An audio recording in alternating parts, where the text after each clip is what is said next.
Hello and welcome to the show, From Weeping to Warrior, Igniting Freedom with Roshawn Nicole, where we talk about all things mental health, awareness, and wellness, and we interview amazing people from all over the world, sharing their incredible stories of how they overcame obstacles and what they are currently doing to maintain their mental health and their physical health. I am your host, Roshawn Nicole, and if you know my story back in 2021, I was in treatment for depression, anxiety, addiction, and PTSD. During that time, when I was in treatment for 2 months, I was writing my music, not knowing that at the time, but when I left treatment, I shared my story through song, speaking to schools and different organizations and churches and letting them know that there is hope and healing on the other side. So now I have this podcast and I want others to know that they are not alone, but there's also hope and healing. If you would like to be a guest on my future show, I would love to have you. Hit up your girl at info@RoshawnNicoleWellness.com. We would love for you to share your story. All right, friends. So before we get into our special guest on today, a disclaimer, like I say on every episode, I am not a medical professional. I will be a certified holistic practitioner soon, but anything that I talk about is basically due to my experience of how I overcame anxiety and depression. The same thing with my guests, they're sharing their stories as well. Also, trigger warning, on this episode and all episodes, we talk about mental health and mental health challenges. So I just want to throw that out there as well, a trigger warning for this and all episodes. All right, so I do want to go over something today. Each week I do either a mental health stat, a mental health tip, or a technique, and I want to go over, this is called the 5-finger breathing technique, and I'm looking at my notes here so I can make sure that I'm explaining this right, because if you are listening in, I want to encourage you to go to my YouTube so you can visually see what I'm going to show you in just a moment. I thought that this would be fitting because our special guest that we have on is an amazing speaker. That's how I met her. She was speaking on the stage and she was sharing her story and talking about anxiety and depression, and she speaks to students as well as teachers. And so this strategy that I'm going to show you can be helpful for children, but also can be helpful for adults as well. And this is called the 5-finger breathing technique. So I'm going to show it to you and explain it as I am walking you through it. So what you're going to do is you're going to start by holding up one hand and in front of you, and with your fingers spread wide apart.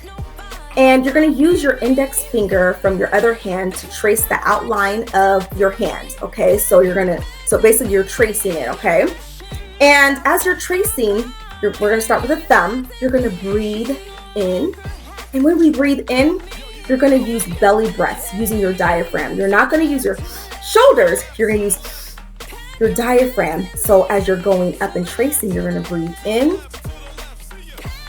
And then when you're tracing down from your finger, you're going to breathe out through your mouth. Okay.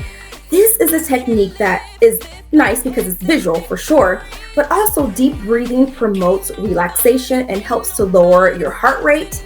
It also helps you to distract from like the stress that's going on, either in your mind or in your surroundings. And it helps you to be present. And it also helps to calm anxiety and to improve focus and also to center yourself. So I'm going to do this, and for the sake of time, I'll just go through a couple of fingers. But as you are doing this, you may notice when you get to your pinky, oh, I'm feeling like I still need to do some deep breaths. Then you can come back around from your pinky and retrace going back to your thumb. If you're listening, I recommend that you go to my YouTube so you can see this visually. So we're going to start with the thumb.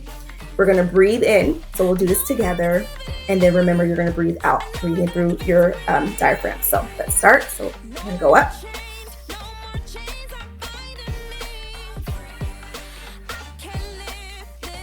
We're going up to our index finger. And then we're going down. And then breathe out. You can go as fast or as slow as you need to, okay? And you can do this as many times. So That is the 5-finger breathing technique that will help to reduce anxiety. Let me know if this works for you. In the chat, let me know if this works or not, but also let me know maybe something that you do that helps you to relax. I would love to hear from you. All right, hopefully this is a technique that you can put in your toolbox, or you can also teach your children as well. All right, friends, that was the 5-finger breathing technique. So I'm going to introduce our special guest on today. Like I said, I met her back in the fall, and we shared the stage talking about mental health, and I was just so intrigued and drawn by her spirit, her personality. Her speech was amazing. Her story's incredible, and I just had to have her on today. So I'm excited to hear her story and to hear what she's doing to help the community. So let me read her bio. All right, we have Gabby Gonzalez is an author, educator, and powerful keynote speaker on a mission to help others transform pain into purpose. A first-generation Mexican-American, she shares her journey of resilience, proving that every setback is the foundation for an extraordinary comeback. Let's welcome this warrior queen, and she is all the way from Colorado, everyone. Let's welcome Gabby G to the show.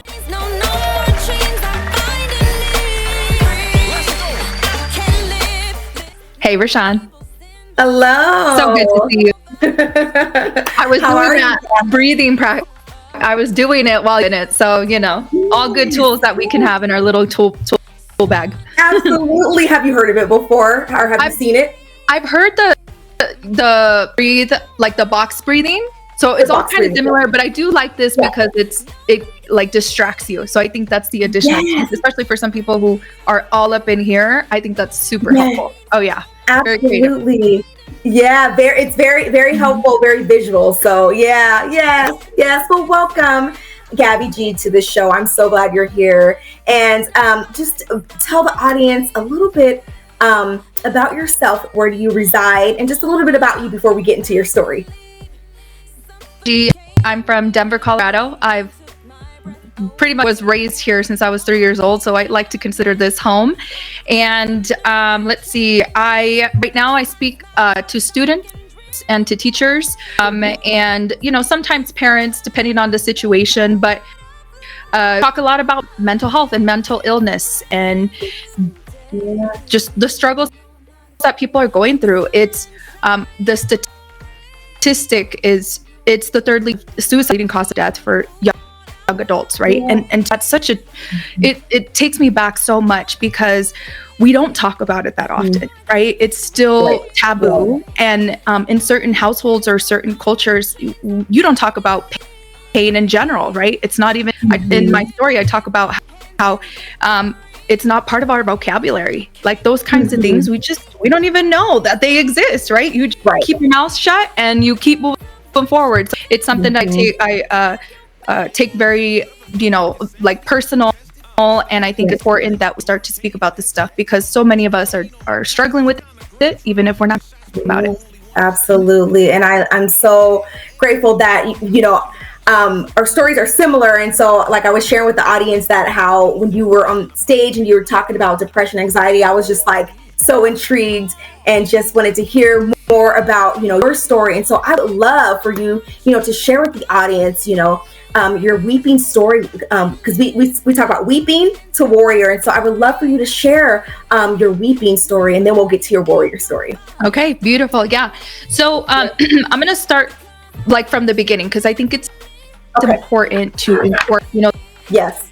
the fact that a Mexican American. My family came here from Mexico. They were undocumented. I know that's like a political topic right now, but it is part of my story. And I think it's funny because they came here with just the clothes on their backs, but what they also brought was all of their trauma, right? You name it, brought it with them. And so growing up with family members that are trying to maneuver through the world, not speaking the language, understanding what potential they have or possibilities, they're also struggling with the things that has been handed down to them for generations, and then we as their kids, we inherited it. So as a little girl, I grew up in an environment My dad was an alcoholic and he battled addiction. And my mom, she just kind of battled her own things. You know, she worked full time and she just tried, work through her own trauma in the best ways that she could. And again, we didn't have vocabulary for that, right? We didn't talk about trauma. Like none of that was way beyond what we can understand, right? That's important for me to incorporate, because when my youth, I think about this little girl who grew up with low self-esteem, grew up in poverty. She grew up in, she didn't have the nice clothes. She wasn't always the nicest smelling kid because she didn't have people to teach her about hygiene. Like the adults weren't around because they didn't have the capacity to be there for her because of what they were dealing with. And so I think about this little girl in this world and not really having the tools and not really having the preparation to deal with the things of the world. And guess what? Kids are mean, okay? A lot of people deal with bullying. And I think mental health or mental illnesses can start from just that foundation, right? Because if you're a victim of bullying, you already feel a certain way. If you're a bully, a bully for a reason. So you're dealing with your own thing. So, I grow up, I don't really have the tools. I don't really have the understanding. And I remember a lot of times when I was a little girl, I would have big explosive, just moments in my life. So, I think about this one time, I don't remember if it was my uncle or somebody told me something, and I remember being so hurt about it. And when I went into the room by myself, I threw a mirror. I was like breaking stuff, right? So emotions, big emotions. Sensitive, I was super sensitive, right? So the world felt so heavy sometimes. And as a young girl, I had those moments of wanting to take my life or wanting to do something to just kind of end it, because it didn't feel like there was hope. It didn't feel like I could see beyond the current situation. So you take this little girl, you put her into a life where you don't really have parents. And then my grandmother raised me. She passed away at a young age. I took care of her and I was helping her raise my little sister, right? And so I wasn't able to be a kid. Now I had to grow up prematurely. And so I'm taking on all these adult responsibilities. I'm going to work with my family members at 11, 12 years old. And then the day that my grandma passed away, I was in the hospital with her, right? And now I have, you're just tacking on all this trauma, all this stuff. We don't know we don't even talk about dealing with it, right? Therapy doesn't exist. You don't talk to people about your problems. And even though my grandma raised me, the thing that she also instilled with me is, hey, you're on your own and this world doesn't care about you. So you need to, little girl. And so, that's been a gift and a curse in a sense. But my grandma passed away. I didn't have any adults really around. And what do you do when you have a girl with trauma, low self-esteem, and you don't really have an understanding of what healthy relationships? Well, this little girl finds it in, men, in drugs, in alcohol, toxic behaviors. And so those were the ways that I dealt and coped with things. And, I developed an eating disorder and I was stealing and I was getting in trouble with the law. I mean, you name it, I was doing it at a very young age. And the one thing that I understood is that if I'm going to act adult enough to be out in this world, I better be making money so I can handle my business. So I was at least responsible enough to be doing that. So I kind of just maneuvered through life trying to survive, really. And my parents were around for the majority of it. Like I said, they just didn't have the capacity to be parents. And that's not to knock on them. That now that I'm looking back, it's like, man, they did the best that they could with the resources they had. And that was little resources that they had. So fast forward, I got married, and about 23 years old, I met, at the time I thought was the love of my life. And we met in January. We got together, or we officially made as a couple in February. We got engaged in April and got married in July of 2017. And the reason I bring up that relationship is because that's really when things started to fall, right? When they say, things hit the fan, right? I don't want to say the bad word, but when when the shoe finally dropped was, so my ex-husband, he battled addiction as well. And I started to get to a place where I was like, man, what's wrong with me? And some things that something important that addiction does to us is if you are somebody who deals with addiction, you become something that you're not, right? Right. A manipulator, resourceful. I mean, you turn into this completely different person. And so I felt like I was married to a stranger, and I was having to try and survive that relationship because he was dealing with that. I didn't even know who I was with. And so eventually I started going to therapy because he said, hey, you're the problem. And I was like, okay, let me go fix that problem since I'm the problem. And so I was going to therapy, and I was like, hey, I need help fixing me because obviously I'm the issue. My husband says I'm the issue. Like, what's my problem? And months and months later into therapy, she's like, you know, I understand that you're the problem, but have you ever thought that there's like mutualness in a relationship? You know, it takes 50-50. Right. And so she started to plant those seeds in me. And eventually I didn't know my ex-husband was an addict, but I knew he was an addict. And then eventually I found out about that, and like my whole world fell apart because I thought this man, I was going to be with him for the rest of my life. I thought all my life was going to be perfect. And during the process of being in this relationship, I also became very successful in my career, my financial career. And that's also important because I thought that money was going to solve all my problems. Ever since I was a little girl, like the world told me, girl, make some money and it's going to be great. Right. And so by the age of 26 years old, I was, you know, making like almost $300,000 a year. I was doing fine. Right. And so I think everything just bubbled up, and I got to a place where it's like, I got married. That failed. I had to get divorced. I made all this money. That failed. I went on these trips. That failed. I did all the things. I had the cars. I did all of the things. I did the drugs. That tell you like have fun, have the relationship. I did it all. Right. And then what? Now I'm here and I'm super depressed, and it's super lonely at the top because at the top I was awful to so many people because I was so, and so I got to a place where like there was nothing left for me to do.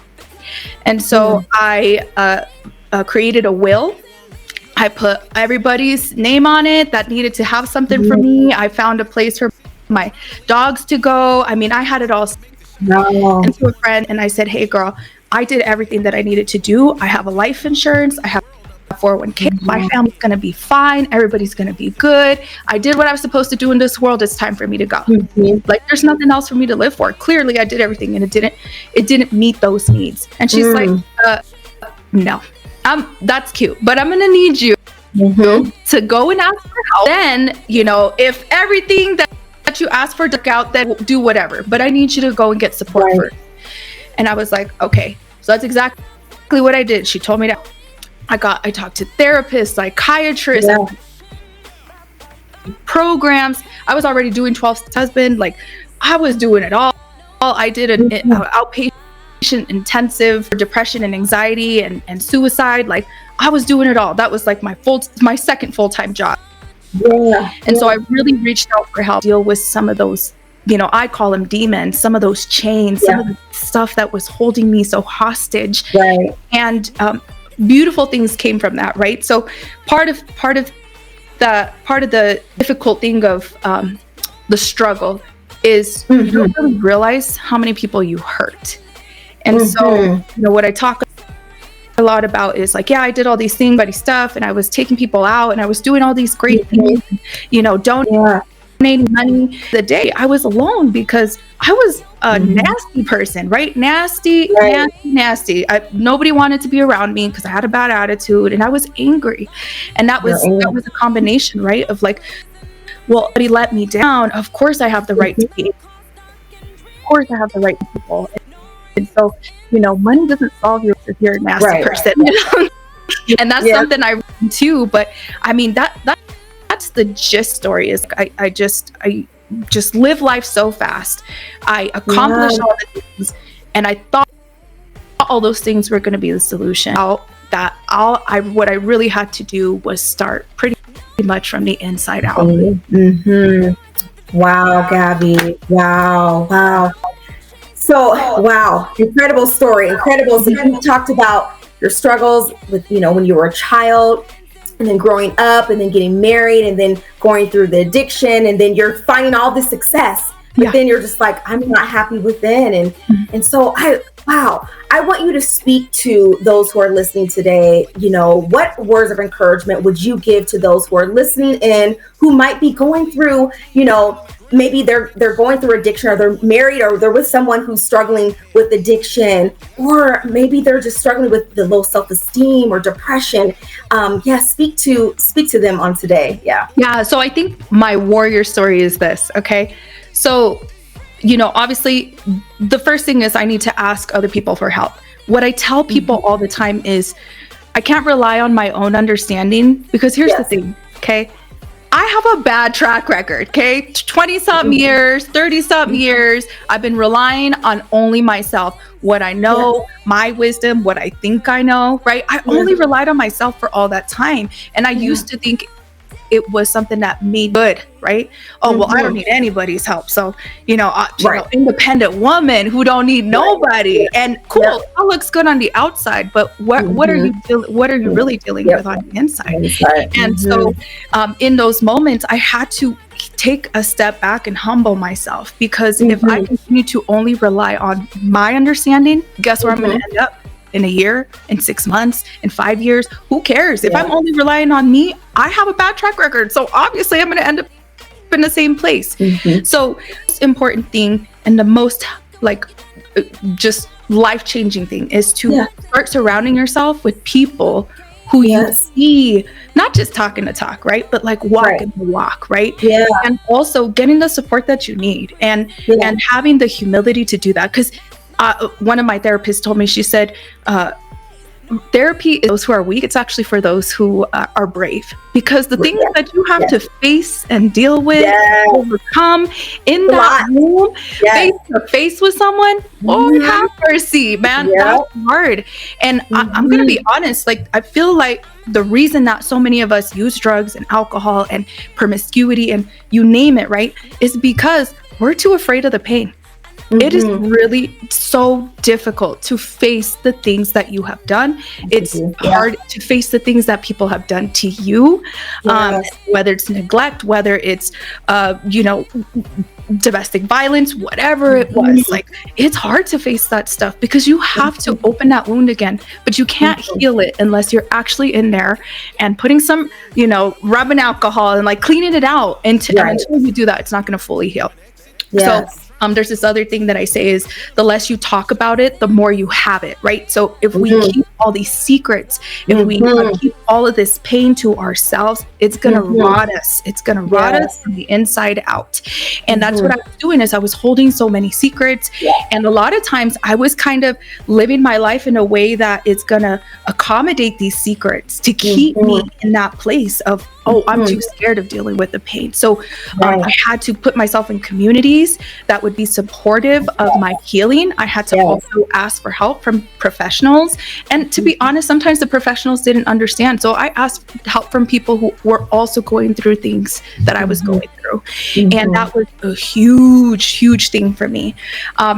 The other thing that, really was able to help me in those moments was have enough humility to take accountability. Right? Have enough humility to take accountability for the mistakes that you have made. And, in 12-step recovery groups and the Bible, I mean, there's a lot of things that talk about talking, not just saying I'm sorry, but actually making a change. And a lot of relationships that I lost 12 months ago, 24 months ago, are now starting to come back, not because they changed, because a lot of times they're the same, but because I changed and I said, hey, I'm sorry, I messed up, I did this, I understand that I did that. Oh, and also please tell me what else did I do wrong, right? Because they say communication cures all ills, but we don't want to even communicate and know that we did something or we missed the mark. We're going to lose an opportunity to either mend a relationship so you can move on, or mend a relationship so you guys could build something even stronger together. And really taking accountability and sharing these things that I've been dealing with has been such a huge change for me. And I have been on medication, and I have done all kinds of psychiatric medication. Yeah, I was going to say, tell us about your healing journey and what you're doing currently now to maintain your mental health and your physical health. Yeah. Absolutely. So I was on psychiatric medication for the last 4 or 5 years. Okay. I've been on like 4 different medications. I will tell you this, and I don't want to give the wrong message, but for me, there was a lot of side effects. And I almost lost the original person I thought I was years ago. Yes. And I had, energy, and I had, this ambition, and I kind of lost myself for a few years because what the medication does is it does calm down the noise, but it also sometimes numbs you out more than what I felt I needed. And so the other thing I want to say is the therapist and the psychiatrist didn't tell me how hard it was to withdraw from this medication. I tried to withdraw 4 different times, and each time I fell on my face. And I don't think they understood that what I was going through, because I'm not sure they've gone through it. Right. And so I want to put that out there because of this, is because if you're on this medication, it is very important to be, if you're looking to wean off of it, to be slow, like very slow. There's some crazy stories out there about people getting off of it, and bad things happen. And so I just want people to be careful when it comes to that, because I've tried it. I didn't understand that that's what the issue was. And so it took me until this 4th time that I'm now 60 days withdrawn from that. But it was slow.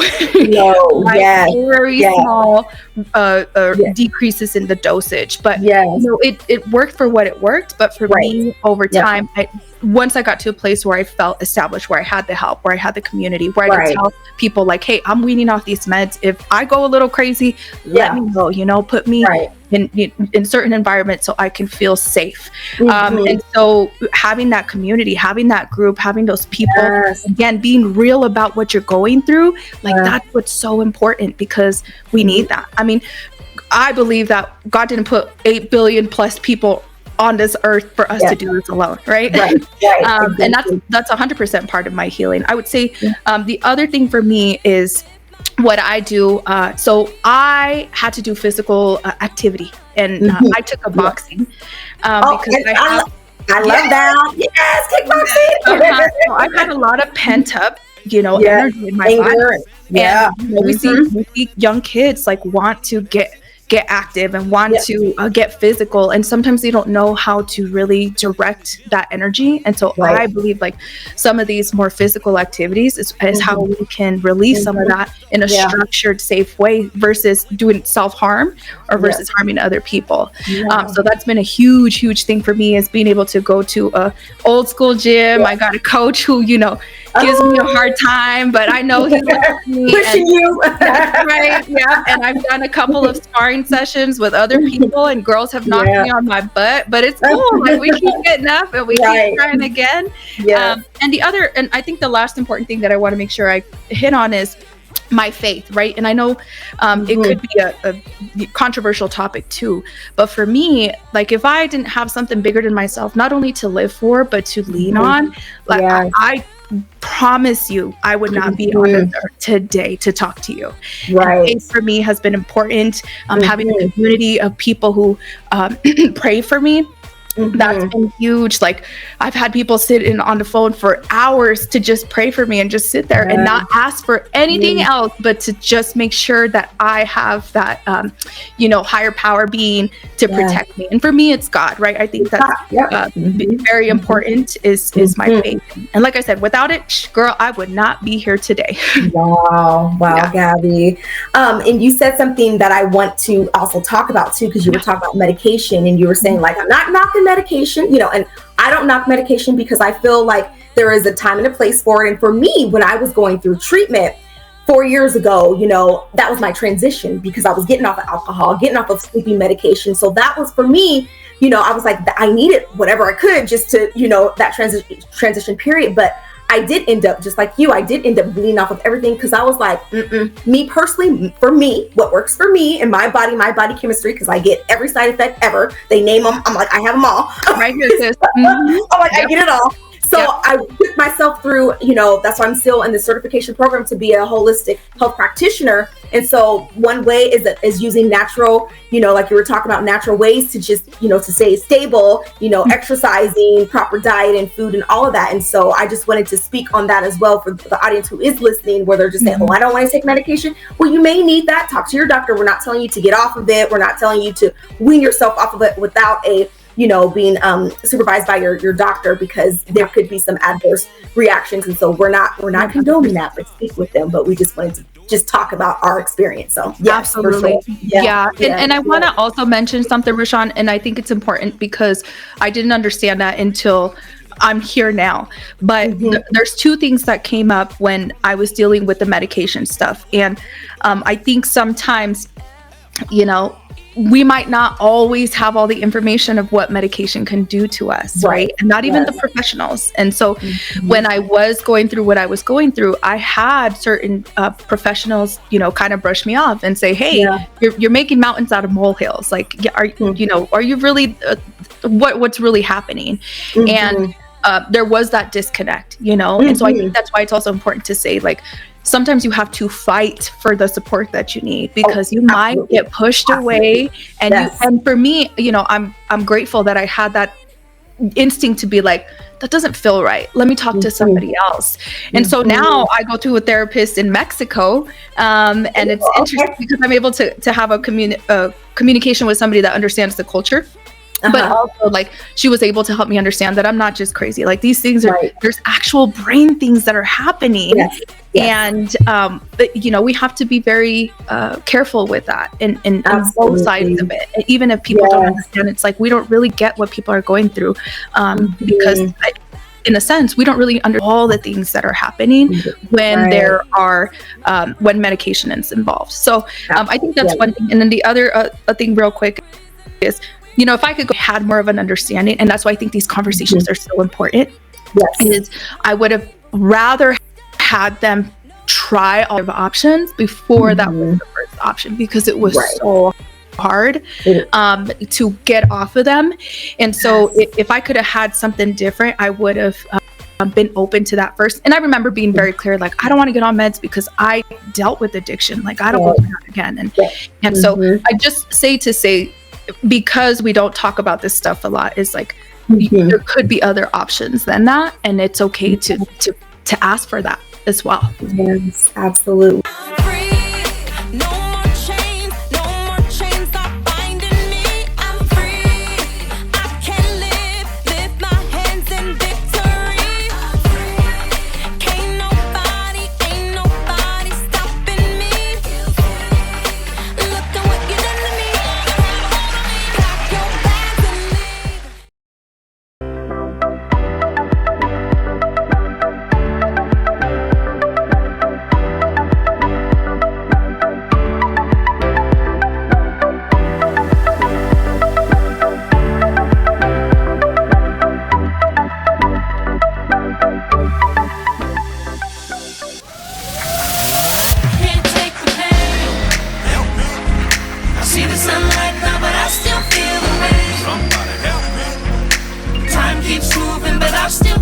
Absolutely. So you spoke on, God, and, your faith that's helping you to maintain your mental health. And you talked about, using healthy coping skills and healthy techniques. And so I want you to speak to the audience now about how does the speaking come into play now as a speaker. And so, tell us, I want to hear your journey on that. Yeah, totally. Yeah. So when it kind of depends on the topic, because mental health and mental illness can be a little bit of a touchy subject.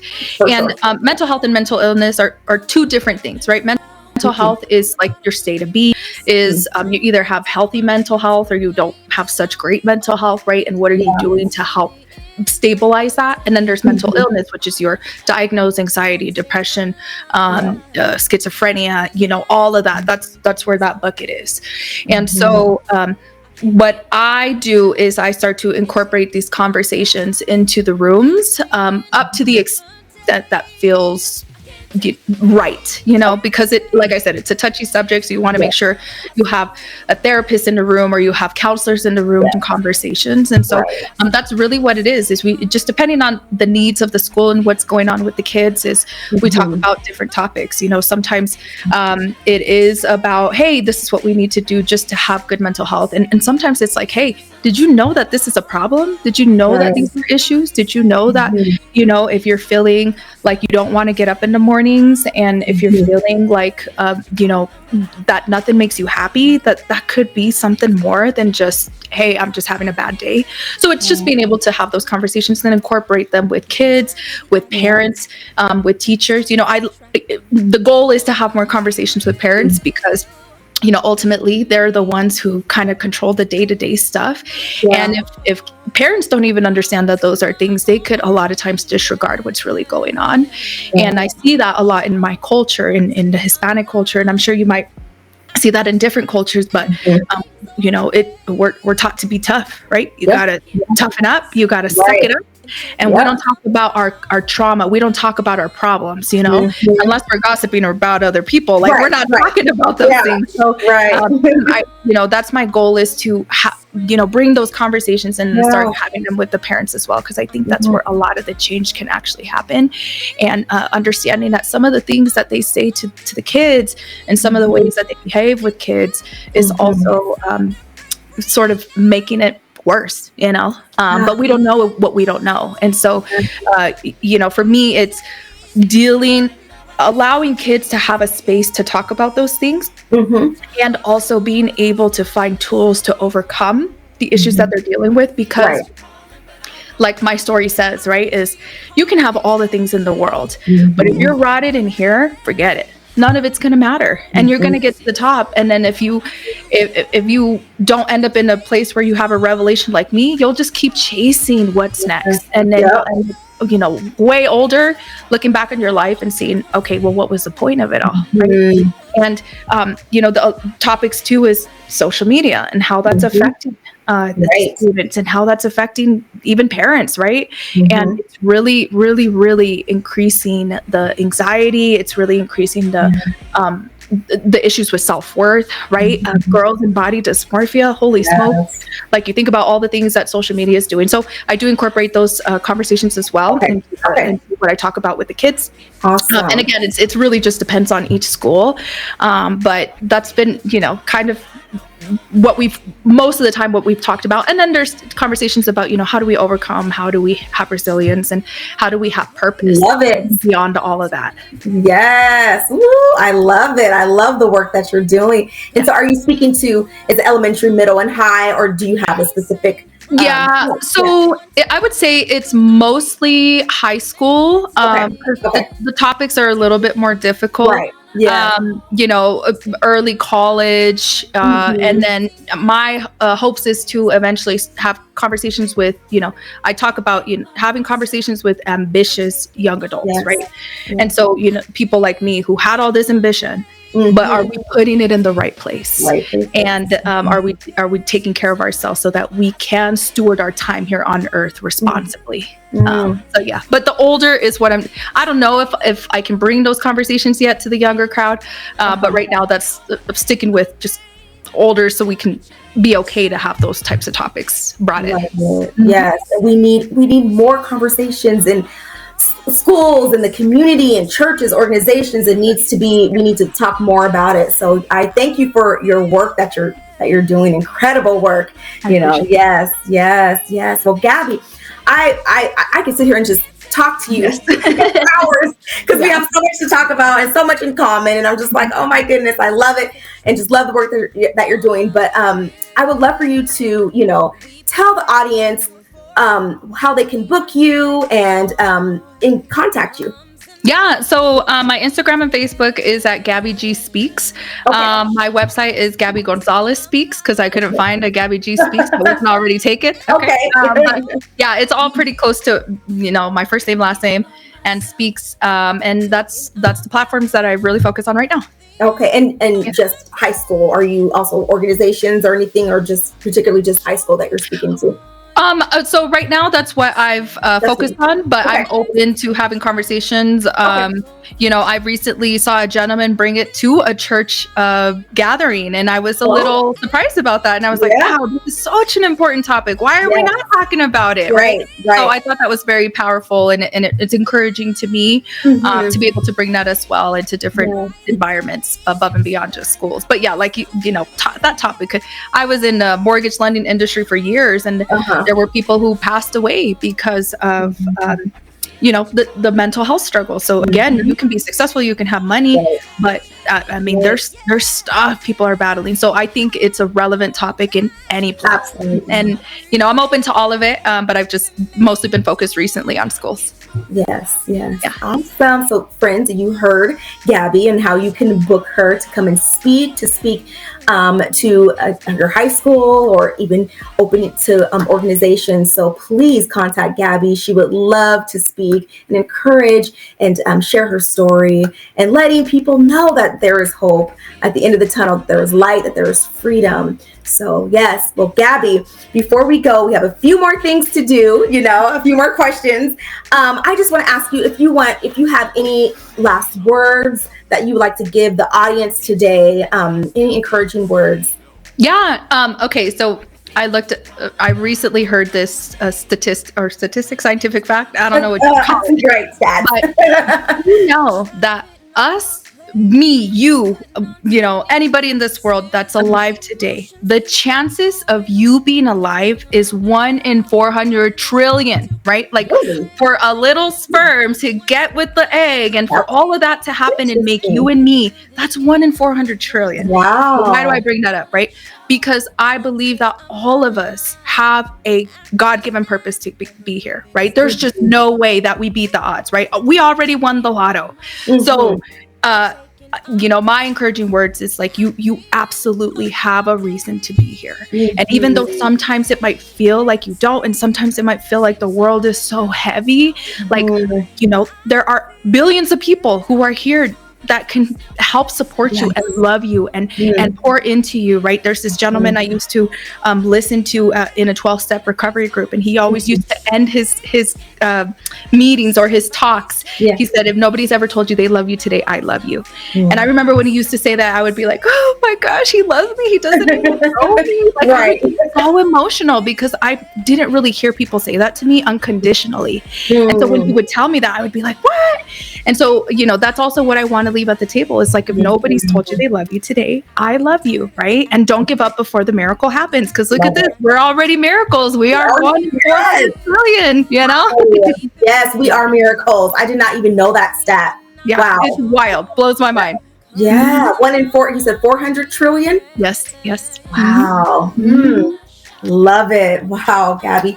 Well, Miss Gabby, before we go, we're just going to play a game just to kind of lighten the mood just a little bit. Yep, we're going to play a game, and also to get to know you. And I have 4 questions, and these are would you rather, and I'll give you 2 choices, and you're going to share which one and why. Okay, so we'll start with this one. So let's see. Would you, let me find, all right. Would you rather go and see a comedy show or a poetry night? Oh, that's a hard one. Okay.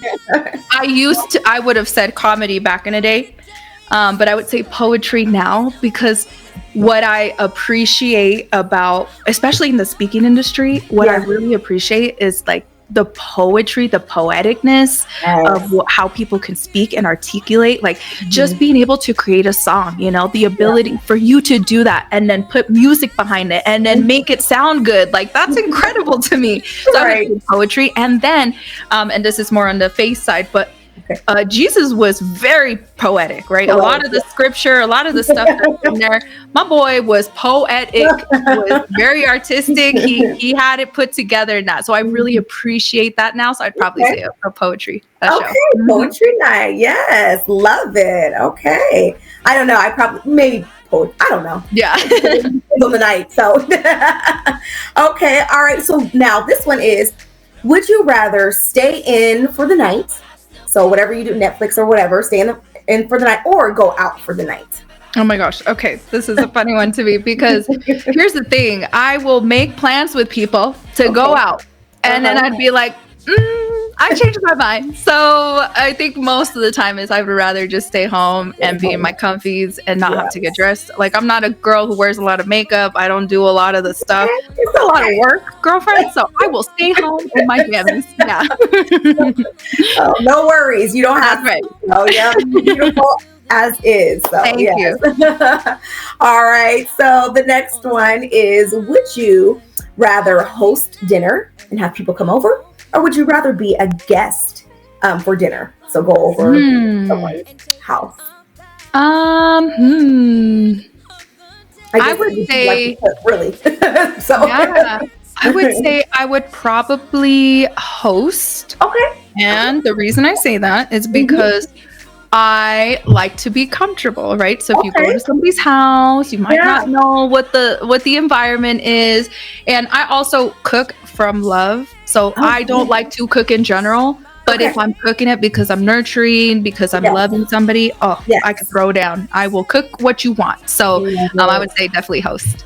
Okay, host. Awesome. Yeah. I love it. Okay, well, invite me over and I'll come in. Okay. Colorado. Okay, and the last one, this one's a fun one. We threw candy in here. Reese's or Snickers? Snickers. Snickers. Okay.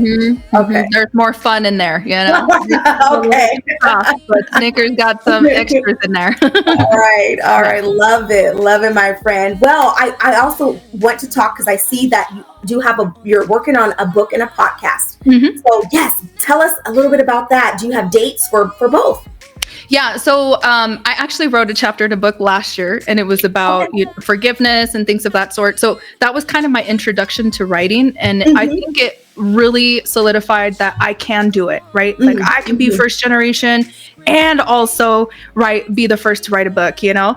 So that was really cool. And so now what I'd like to do is incorporate what I talk about and incorporate it in a book and make it tangible for students and, you know, different age groups. So for me, it's not necessarily just to get my story out there. It's like, okay, here's the story, but here's also the lesson and here are some tools. So that's really what I'm looking to develop and put together. I have a book coach, so I'm working with him so that we can get that set up. I've already started just writing and putting my story together. So I'm hoping that towards the fall, which is also when I want to be able to do another school tour and just get out there and start, you know, promoting the book, but not necessarily for sales. It's more so that kids can have something tangible that they can take with them. Okay. Awesome. And then the podcast. So I think it's what I'd like to do is also kind of incorporate the lessons from that book into the podcast. I'd also like to do interview style with folks. You know, a lot of times we see interviews of, you know, big people who have done things and are out there, and I guess visibly you could see that they're, you know, famous in a sense, but I want to find the people like you and me, sis, like, you know, everyday people. Who overcame stuff, and we don't hear their stories, but that's where we get the hope and the ability to see that we can also do it, even if we don't have, you know, 2 million followers on Instagram. So that's the story that I'd like to bring to the table as well. Love it. And then a school tour is in the fall. Is that in your area? And are you doing it in your area?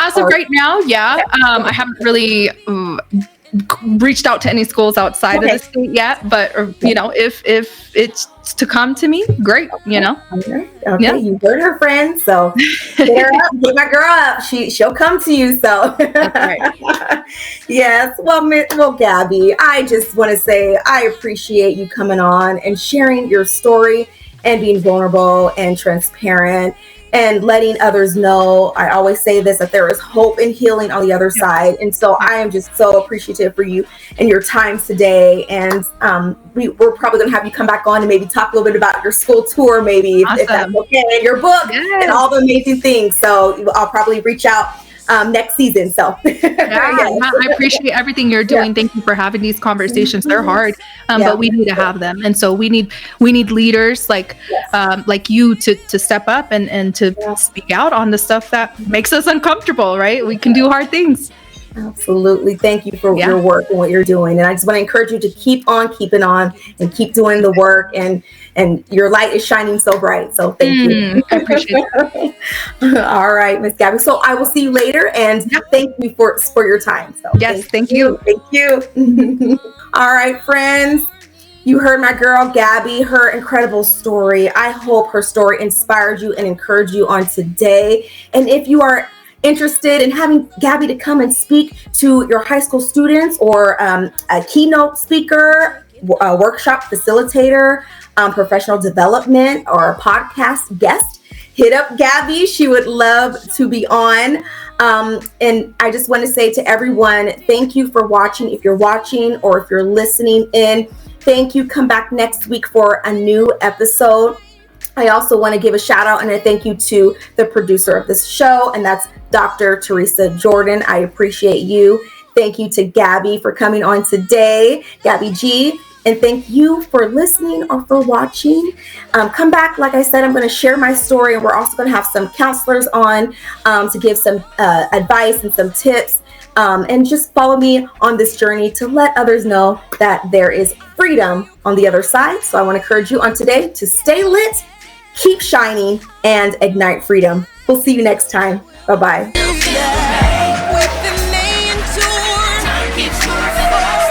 Thank you for tuning in to From Weeping to Warrior, Igniting Freedom with Roshawn Nicole.